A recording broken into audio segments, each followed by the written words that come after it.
नमस्कार प्यारे विद्यार्थियों, गुड मॉर्निंग। आशा करता हूँ आप अच्छे होंगे। विजय क्लासेज में आप सभी का स्वागत है। आज जो है वो हम चर्चा करेंगे, यहाँ पर जो है वो मौर्यकालीन नगरीय व प्रांतीय शासन व्यवस्था की बात करेंगे हम कि मौर्यकालीन शासन व्यवस्था कैसी थी, नगरीय और प्रांतीय दोनों की हम चर्चा करेंगे। जो आपके यहाँ पर जो है जहाँ जहाँ से क्वेश्चन आ सकते हैं वहाँ की आपकी चर्चा करेंगे। चलिए बात करते हैं अब। तो मौर्यकालीन नगरीय प्रांतीय और प्रांतीय शासन व्यवस्था की बात करें, सबसे पहले हम देखेंगे यहाँ पर जो है वो प्रांतीय शासन व्यवस्था, क्योंकि नगरीय है वो आपकी बहुत ही छोटा सा कॉमन सा एक क्वेश्चन आता है, ज़्यादा नहीं आता। बात करेंगे यहाँ पर प्रांतीय शासन व्यवस्था की। किसकी बात करेंगे? प्रांतीय शासन व्यवस्था। तो प्रांतीय शासन व्यवस्था की हम बात करेंगे, किसकी? मौर्यकालीन शासन प्रांतीय शासन व्यवस्था। देखिए मौर्यकालीन पर किसकी प्रांतीय शासन व्यवस्था की बात करें तो इसमें हमें जो है वो चंद्रगुप्त के काल में हमें जो है वो क्या चार यहाँ पर जो है वो प्रांत यहाँ पर देखने को मिलते हैं। कितने प्रांत देखने को मिलते हैं? चंद्रगुप्त के मौर्य के काल में हमें जो है वो शासन काल में चार प्रांतों के बारे में जानकारी मिलती है। और अगर बात करें अशोक के शासन व्यवस्था के बारे में या शासन काल में, हमें 5 जो है वो प्रांतों के बारे में जिक्र मिलता है और उनकी राजधानियों की डिटेल मिलती है। तो हमें उनके बारे में अगर बात करें तो जैसे कि क्या मिलता है, तो फर्स्ट हम बात करते हैं तो चंद्रगुप्त मौर्य। क्या? चंद्रगुप्त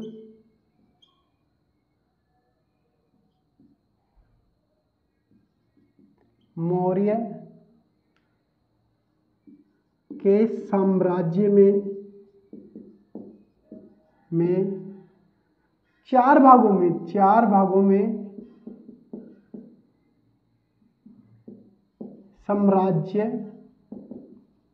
विभाजित था।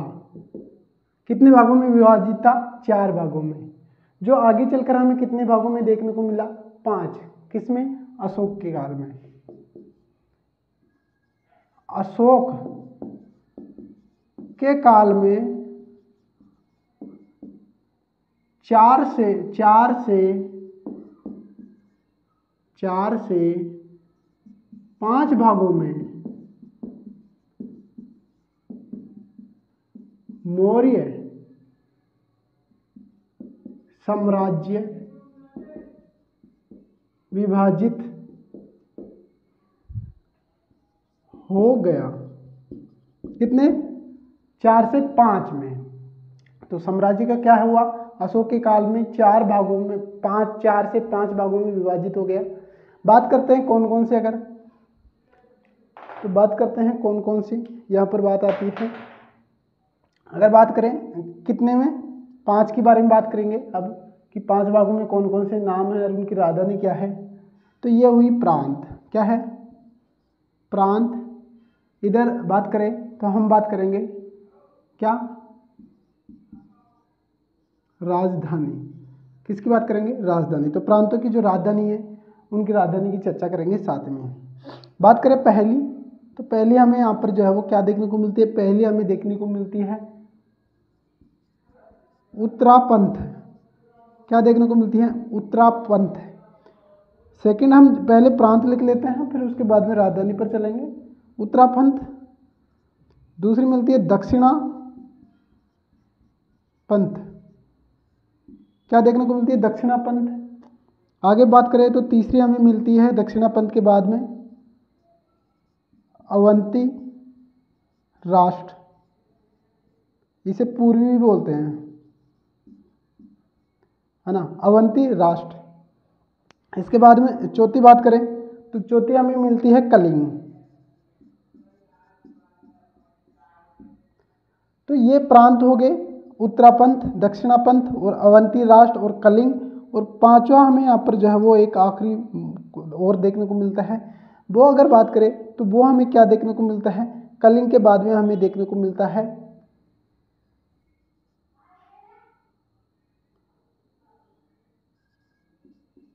प्राची। ये कहाँ पर देखने को मिलती है? मध्य प्रदेश में। तो हमें ये 5 प्रांत देखने को मिले। इनकी राजधानी की बात करते हैं हम। क्या करते हैं? इनकी राजधानियों के बारे में बात करते हैं। तो इनकी राजधानी क्या क्या देखने को मिली। उत्तरापंथ की अगर राजधानी की बात करें तो हमें देखने को मिलती है तक्षशिला। क्या देखने को मिलती है? तक्षशिला। दक्षिणापंथ की अगर बात करें तो इसकी राजधानी हमें क्या मिलती है? इसकी राजधानी हमें मिलती है स्वर्णगिरी। क्या देखने को मिलती है? स्वर्णगिरी। अवंती राष्ट्र की हमें क्या देखने को मिलती है? तो हमें देखने को मिलती है उज्जैनी। क्या देखने को मिलती है? उज्जैनी। उज्जैन या उज्जैनी। कलिंग की बात करें तो यहाँ पर देखने को मिलती है तोसली। क्या देखने को मिलती है? तोसली। प्राची की मध्य प्रदेश की बात करें तो इसकी मिलती है, क्या मिलती है? पाटलिपुत्र। क्या देखने को मिलती है? पाटलिपुत्र। तो हमें यहाँ पर जो है वो पांचों प्रांत हमें देखने को मिलते हैं, उसकी राजधानी ये मिलती है। उत्तरापंथ की तक्षशिला, दक्षिणापंथ की स्वर्णगिरी, वो अवंती राष्ट्र की बताए तो उज्जैनी, कलिंग की तोसली और प्राची की क्या मिलती है? पाटलिपुत्र। हमें यहाँ पर जो है वो ये डिटेल आपको मिलती है। आपको अगर नीचे नहीं दिख रहा हो तो मुझसे बोल रहा हूँ, आप लिख सकते हो। चलिए आगे बढ़ते हैं। अब बात करें तो कौटिल्य के अर्थशास्त्र के अनुसार हमें क्या देखने को मिलता है? कौटिल्य के अनुसार हमें राज्य के सप्तांग सिद्धांत के बारे में जानकारी मिलती है। कितनी? सप्तांग सिद्धांत के बारे में जानकारी मिलती है।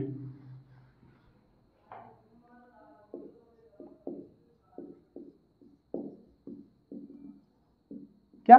कौटिल्य के द्वारा हमें क्या मिलती है? राज्य के सप्तांग सिद्धांत की हमें जानकारी मिलती है। और कौटिल्य के अनुसार 7 यहाँ पर जो है वो सप्तांग सिद्धांत के अंग हमें देखने को मिलते हैं। कितने अंग देखने को मिलते हैं? 7। 7 कौन कौन से हैं सभी की चर्चा करेंगे। तो इसके बाद में आती है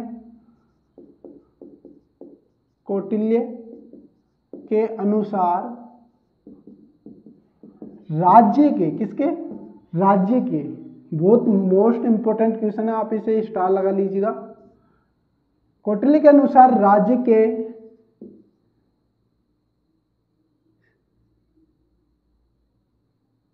7 सप्तांग सिद्धांत की जानकारी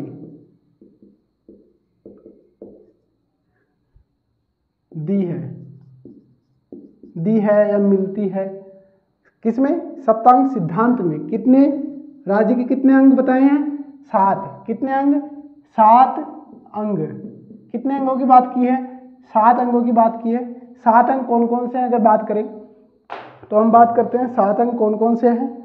7 अंग हमें यहाँ पर देखने को मिलते हैं। देखिए पहला बात करें, पहला हमें देखने को मिलता है राजा। यहां पर लिख सकते हो आप, राज्य के 7 अंग। कितने? 7 अंग। इसमें से बात करें पहला, तो पहला हमें यहाँ पर जो है वो देखने को मिलेगा राजा, है ना। राजा प्रमुख होता है, सब सर्वोच्च। सेकंड हमें इधर बात करें तो सेकंड हमें मिलता है अमात्य। कौन देखने को मिलेगा? अमात्य। राजा अमात्य। उसके बाद में हमें जो है वो क्या मिलता है? राष्ट्र। तीसरा कौन सा मिलेगा? राष्ट्र। क्या देखने को मिलेगा? कौन सा अंग है? राष्ट्र। चौथा अगर बात करें, यहाँ पर चौथा अगर बात करें तो यहाँ पर मिलेगा दुर्ग। उसके बाद में पांचवा की अगर बात करें तो मिलेगा कोष। क्या मिलेगा? कोष। देखिए राज्य के लिए यहाँ पर जो सप्तांग सिद्धांत यहाँ पर 7 अंग बताए, ये 7 अंग राज्य के होने चाहिए। 7 यहाँ पर कंपल्सरी होने चाहिए। 7 सिद्धांत में खरा उतरना चाहिए राज्य, तो वे अंग है ये। क्या आता है? पांचवा कोष। उसके बाद में छठा हमारे देखने को मिलता है सेना। क्या देखने को मिलता है? सेना। और 7वां हमें देखने को मिलता है मित्र। क्या देखने को मिलता है? मित्र। तो पहला हमने बात की किसकी? राजा। राजा राज्य का प्रधान होना चाहिए, या राजा जो है वो होना चाहिए, है ना। अमात्य भी जो है वो होना चाहिए, एक राष्ट्र होना चाहिए।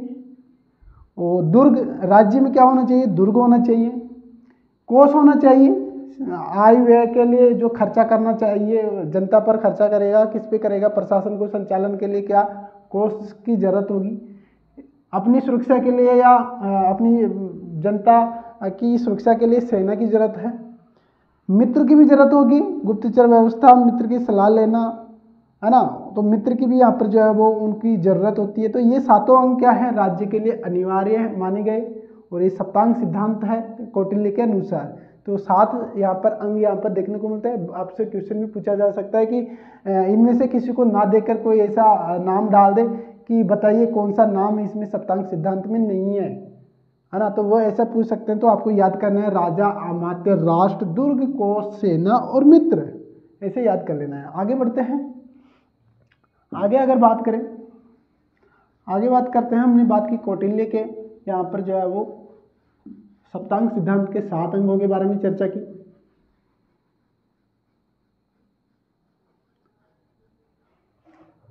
बात कर रहे थे प्रांतीय व्यवस्था के बारे में। तो अब बात करते हैं प्रांतीय यहाँ पर व्यवस्था में हम बात करेंगे यहाँ पर मौर्य कालीन स्तर, कितने स्तरों में यहाँ पर जो है वो राज्य जो है वो बटा हुआ होता है, कितने अध्यक्ष होते हैं उसके, कितने भागों में वो बटा हुआ होता है, कौन कौन संभालने वाला होता है, तो वो सभी बात करते हैं उनके स्तरों के बारे में। सबसे पहले हमें देखने को मिलता है क्या देखने को मिलता है, साम्राज्य। देखिए यहाँ एक आपको जो है वो एक अपने से रिलेट करना है। जैसे अभी यहाँ पर जो है वो गांव, पंचायत, तहसील, जिला और राज्य और राष्ट्र अपना है। आपने देखा गांव, पंचायत, तहसील और जिला और राज्य और राष्ट्र हमारे कितने हो गए, 6 हो गए। ऐसे ऐसे याद करना, आपको रिलेट करना है। रिलेट करोगे तो आपको ज़्यादा याद आएगा, ज़्यादा याद होगा, और ऐसे आपको याद नहीं होने वाला है। तो आपको थोड़ा सा रिलेट करना है। रिलेट करके आपको थोड़ा समझाऊंगा। ये क्या हो गया, साम्राज्य। क्या हो गया, साम्राज्य, जो वर्तमान में आप इसे राष्ट्र कह सकते हो। क्या कह सकते हो, राष्ट्र। क्या कह सकते हो, राष्ट्र। इसके नीचे कौन आता है, साम्राज्य का अगर प्रधान, सभापति या प्रमुख बोले तो कौन होता है, राजा। कौन होता है, राजा। इसके नीचे बात करें तो प्रांत, क्या आते हैं, प्रांत। और प्रांत का अगर बात करें तो प्रांत का प्रमुख भी हमें कौन देखने को मिलता है, प्रांत का प्रमुख आपने देखा होगा कौन होता है, राज्यपाल। राज्यपाल कौन होता है, राज्यपाल। जैसे हमने बात की थी कि जो है वो बिंदुसार के शासनकाल में जो अशोक अपनी राजगद्दी संभालते हैं उससे पहले क्या होते हैं, वो राज्यपाल होते हैं। किसी प्रांत के क्या होते हैं, राज्यपाल होते हैं। और फिर उसके बाद में सम्राट की पद यहाँ पर धारण करते हैं। उससे पहले सम्राट के पद धारण करने से पहले क्या करते हैं, किस पे कार्यरत रहते हैं, राज्यपाल के पद पे कार्य करते हैं। तो प्रांत पे यहाँ पर प्रांत का प्रमुख कौन होता है, राज्यपाल। उसके नीचे हमें क्या देखने को मिलता है, प्रांत के बाद में हमें यहाँ पर देखने को मिलता है आहार। आहार व विषय। क्या देखने को मिलता है, आहार व विषय। इसमें अगर बात करें इसका प्रमुख कौन होता है, तो इसका प्रमुख होता है विस्पति। कौन होता है, विस्पति। कौन होता है, विस्पति। देखिए रिलेट करके बताऊंगा। ये राष्ट्र के बराबर हो गया, प्रांत राज्य के बराबर हो गया, ये हो गया अपना जिला, है ना। अभी वर्तमान में जो जिला होता है वैसे हो गया। इसके नीचे बात करें, आगे चलते हैं नीचे। तो नीचे चलते हैं तो अब आता है हमारा क्या होता है, 800 गांव। 800 गांव होते हैं। और 800 गांव में अगर बात करें कौन सा पद है, चलो वही चर्चा कर लेते हैं। स्थानीर। क्या होता है, स्थानीर। ये क्या होता है, 800 गांवों का 800 गांवों का समूह होता है, का समूह। क्या होता है, 800 गांवों का समूह। उसके नीचे आता है पद होता है गोप। एक गोप होता है, वो क्या होता है, अगर बात करें स्थावीर के नीचे गोप, यहां पर होते हैं 10 गांवों का समूह। क्या होता है, 10 गांवों का समूह। क्या होता है, 10 गांवों का समूह। अगर नीचे चलते हैं तो नीचे हमें देखिए, आपको देखने को नहीं मिल रहा होगा, नीचे मिलेगा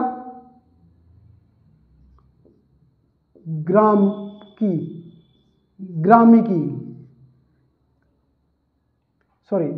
क्या देखने को मिलेगा? ग्रामिक देखने को मिलेगा। और ये कितने यहाँ पर गांवों का प्रमुख होगा? ये एक गांव का प्रमुख होगा। क्या होगा? एक गांव का प्रमुख, है ना। ये क्या होगा? एक गांव का प्रमुख। तो पहले हो गया साम्राज्य, जिसे हम वर्तमान में राष्ट्र बोलते हैं, उसका राजा। प्रांत आ गए, जहां पर हम वर्तमान में राज्य बोलते हैं, उसका राज्यपाल हो गया। आहर विषय, जिसे हम जिला बोलते हैं वर्तमान में, उसका सभापति कौन हो गया? विस्पति हो गया। स्थानीय 8 गांवों का समूह को कहा जाता है। 800 गांवों का समूह को। उसके नीचे आता है गोप। देखिए ये किस पे आ गया? जिला पे। ये हो गया अपनी तहसील स्तर पे, जहाँ पर अपन बोलते हैं अपनी तहसील होती है, उसमें काफ़ी सारे गांव इन्वॉल्व होते हैं, तो वो गांव हो गए। उससे नीचे आता है गोप, जैसे कि 10 गांवों का हो गया। तो जैसे वर्तमान में अपन कहते हैं कि हमारी पंचायत समिति में 12 गाँव है, 10 गाँव है, 20 गाँव है ना, ऐसे जनरली बोलते हैं। तो गोप वहाँ पर होते हैं। कितने गाँवों में होते हैं? कितने गाँवों का प्रमुख होता है? 10 गाँवों का प्रमुख होता है। इसके बाद में बात करें नीचे निम्न स्तर, हम बात करते हैं। ये क्या है? निम्न स्तर। निम्न स्तर, है ना, सबसे निम्न इकाई है ग्रामिकी। ये होता है एक ग्राम का प्रमुख, जिसे हम मुखिया बोलते हैं। वो क्या होता है? ग्रामिकी होता है। ग्रामिक होता है। तो ये एक गांव को हो गया। गोप हो गया। 10 गांवों का समूह होता है। समूह का यहाँ पर जो है वो अध्यक्ष होता है। तो ये बातें हो गई। देखिए यहाँ पर और थोड़ा समझाने की कोशिश करता हूँ आपको। राष्ट्र, वर्तमान में हम बात करते हैं, जैसे ये क्या हो गया? अपना राष्ट्र है ना। राष्ट्र यहाँ पर क्या है? साम्राज्य के बराबर है। राष्ट्र किसके बराबर है? साम्राज्य के बराबर। यहाँ पर बात करें किसकी? यहाँ पर राज्य। ये क्या हो गया? प्रांत हो गया। किसमें? मौर्यकालीन में। क्या हो गया? प्रांत। इसके बाद में यहाँ पर बात करें जिला, अपना होता है जिला। इधर क्या हो गया? आहर व, या फिर इसे बोल सकते हैं या विषय, है ना। इधर जिला हो गया, यहाँ पर आहार विषय हो गया। यहाँ पर जो है वो तहसील होगी। क्या हो गई? तहसील। अपने जैसे तहसील हो गई। इधर की बात करूँ तो इधर हमें यहाँ पर क्या देखने को मिलता है? गोप पद मिलता है। गोप जो कितना है? 800 गांवों का समूह, है ना। इधर बात करें पंचायत आती है अपनी। पंचायत आती है, और इसमें अपने पंचायत में वर्तमान में 8-10 जैसे होते हैं गांव। यहाँ पर कितने होते हैं? 10 गांव। और उसको क्या बोलते हैं? गोप। प्रमुख को क्या बोलते हैं? गोप। इधर बात करें निम्न स्तर पर, अपने आती है गांव। पंचायत के बाद में गांव। और इधर क्या होता है? इधर हमारे आता है ग्राम। क्या होता है? ग्राम। और इधर भी हमें गांव इधर भी आप गांव लिख सकते हो, गांव या ग्राम। यहां पर होता है ग्रामिक। क्या होता है? ग्रामिक। एक गांव का जो है वो समूह का जो अध्यक्ष होता है, वो क्या होता है? ग्रामिक होता है। तो ये होता है। इधर क्या हो गया? यहाँ पर ग्रामिक हो गया, गोप हो गया। यहाँ पर 800 गांवों का ये क्या हो गया? विस्पत्ति हो गया। क्या हो गया? विस्पत्ति। और अगर बात करें गोप हो गया, ये तो तहसील पे तो गोप हो गया। जिला पे क्या हो गया? विस्पत्ति हो गया। और राज्य प्रांत पे इधर क्या हो गया? राज्यपाल हो गया। और इधर साम्राज्य पे क्या हो गया? राजा हो गया। तो ये इनके प्रमुख होता है। और जो अभी मैंने एक बात आपको बताई थी, क्या इससे पहले हमने एक चर्चा की थी, किसके बारे में चर्चा अपन ने की थी? प्रांतीय में शासन व्यवस्था में हमने जो राजधानी बताई थी, वो राजधानी में जो प्रमुख होता है, देखिए साम्राज्य या राष्ट्र का जो प्रमुख होता है वो होता है, क्या होता है? हमने बात किया साम्राज्य की, अभी बात की हमने साम्राज्य। क्या हुआ? एक बात की साम्राज्य और एक है प्रांत। अभी लास्ट में हमने पहले बात कर रहे थे कि 4 प्रांतों में विभाजित था। क्या था? मौर्यकालीन शासन व्यवस्था 4 प्रांतों में मौर्यकालीन साम्राज्य 4 भागों में विभाजित था। तो 4 क्या हो गए? वो हो गए प्रांत, जिसे वर्तमान में अपने राज्य होते हैं, वैसे क्या हो गए? प्रांत हो गए। तो 4 भागों में विभाजित थी। किसमें? मौर्यकालीन में, मौर्य शासन व्यवस्था में। शासनकाल में, और अशोक के शासनकाल में हमें कितने देखने को मिलते हैं, 5 हमें देखने को मिलती है, 5 भागों में विभाजित था। इसका प्रमुख तो राजा होता है, बट मैंने बात की थी प्रांत की कौन होता है, राज्यपाल। क्या होता है, राज्यपाल। और इसके अलावा हमें एक और नाम देखने को मिलता है, क्या देखने को मिलता है, कुमार, और एक देखने को मिलता है आर्यपुत्र। तो हमें कुछ नाम देखने को मिलते हैं, तो ये क्या होते हैं, वही होते हैं राजा के पुत्र ही होते हैं। कुमार, आर्यपुत्र क्या होते हैं, राजा के पुत्र ही होते हैं। तो ये नाम हमें देखने को मिलते हैं। जैसे कि अगर बात करें तो यहाँ पर एक नोट डाल के लिख लेना कि प्रांतों की क्या है, प्रांतों की शासन व्यवस्था सीधे राजा को लेकर, सीधे राजा के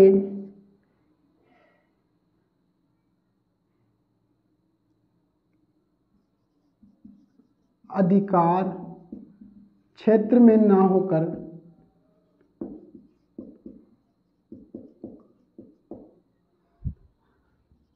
राजा द्वारा नियुक्त प्रतिनिधि के पास प्रांत का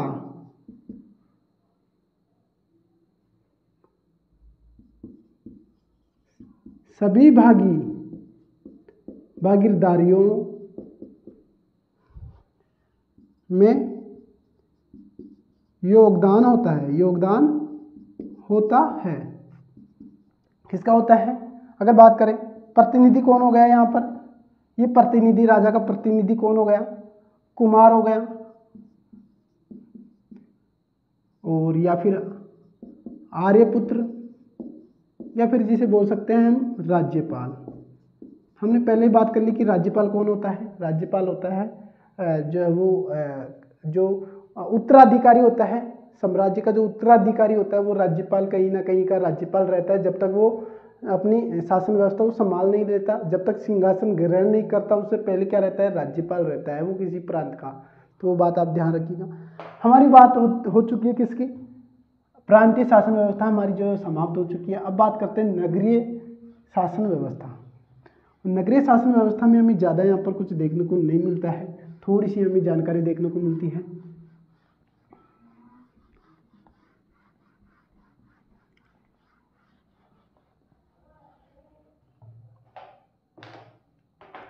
तो बात कर रहे हैं, अब किसकी बात करेंगे हम,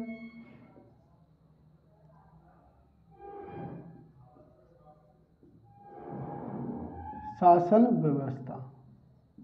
किसकी बात करेंगे, नगरीय शासन व्यवस्था की हम बात करेंगे। अब हमने प्रांतीय शासन व्यवस्था के बारे में जानकारी ले ली है, उसमें जितने भी क्वेश्चन बनेंगे उन्हीं में से बनेंगे, उससे बाहर नहीं जाने वाले। तो यहाँ पर जो है वो मेगस्थनीज के द्वारा जो है वो नगरीय शासन व्यवस्था में 5 यहाँ पर अंग हमें देखने को मिलते हैं। क्या, नगरीय व्यवस्था में मेगस्थनीज के द्वारा 5 अंगों के विवरण यहाँ पर दी गई है, 5 समितियों का उल्लेख किया गया है। कितनी समितियों का, 5 समितियों का। और उसमें प्रत्येक समिति में कितने सदस्यों यहाँ के बारे में बताया गया है कि एक समिति में हमें 6 सदस्य देखने को मिलेंगे, यानी प्रत्येक समिति में हमें 6 सदस्य हमें देखने को मिलते हैं।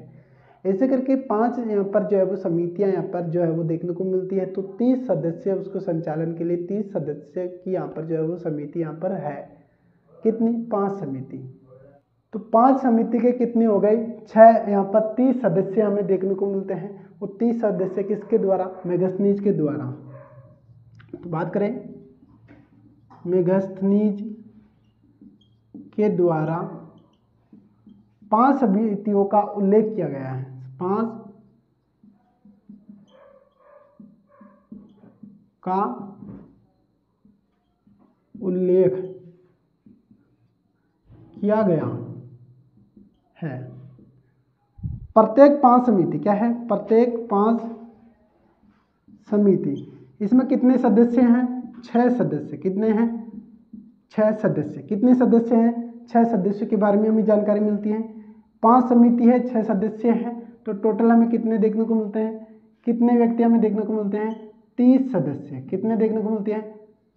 30 कितने देखने को मिलते हैं? 30 सदस्य कितने?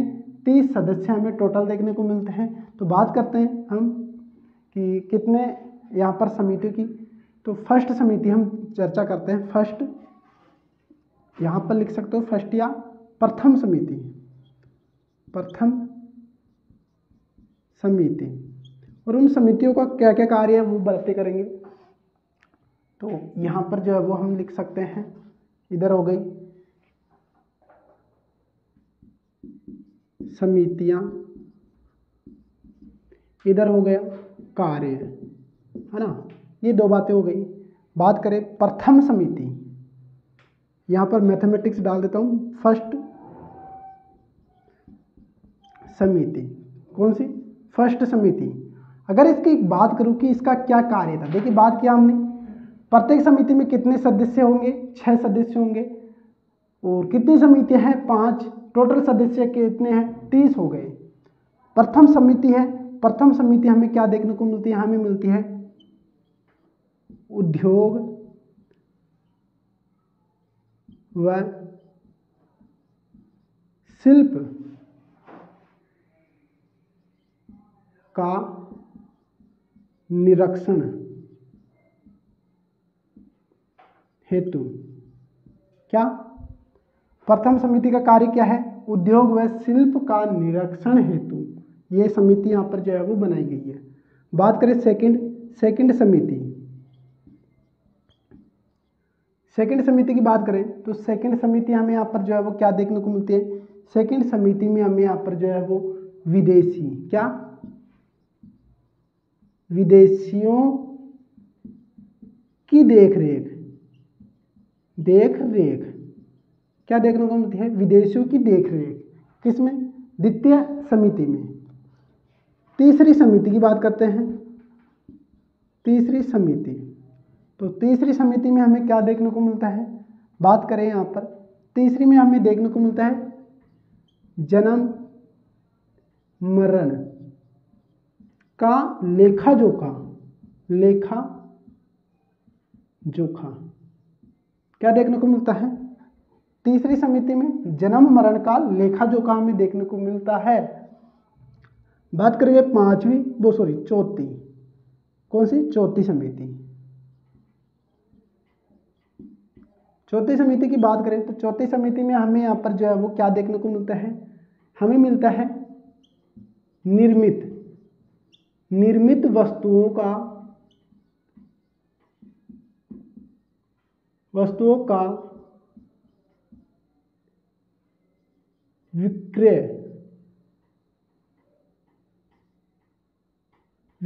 का निरीक्षण। क्या है? निरीक्षण। निर्मित वस्तुओं का क्या? राज्य में निर्मित या राष्ट्र में निर्मित वस्तु का विक्रय का निरीक्षण। किसकी बात हो गई? चौथी समिति की। आखिरी समिति हमें देखने को मिलती है, क्या देखने को मिलती है? आखिरी समिति हमें देखने को मिलती है जिसमें हमें यहाँ पर क्या देखने को मिलता है? हमें इनके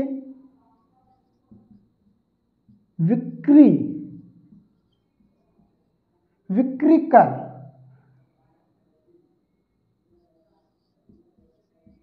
को लेना। क्या?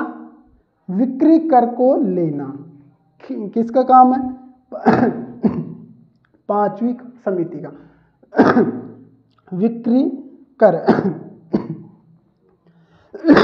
समझ क्या है? विक्री कर का लेना, या इसे बोल सकते हैं एक और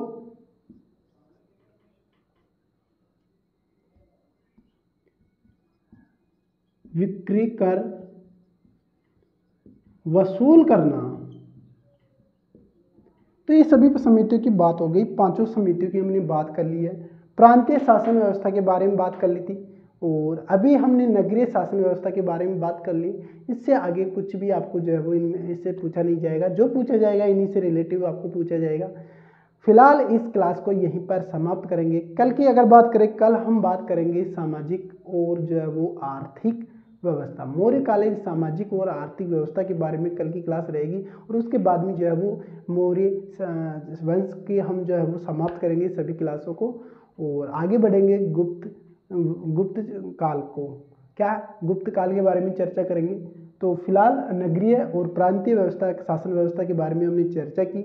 आशा करता हूँ आप सभी को जो है वो वीडियो अच्छा लग रहा है, और अच्छा लगा है ये वीडियो तो लाइक करना, चैनल को सब्सक्राइब करना और अपना सपोर्ट जरूर दिखाइएगा। फिलहाल वीडियो काफ़ी लंबा हो चुका है। वीडियो को समाप्त करते हुए सभी साथियों का, अंत तक वीडियो देखने के लिए सभी साथियों का धन्यवाद।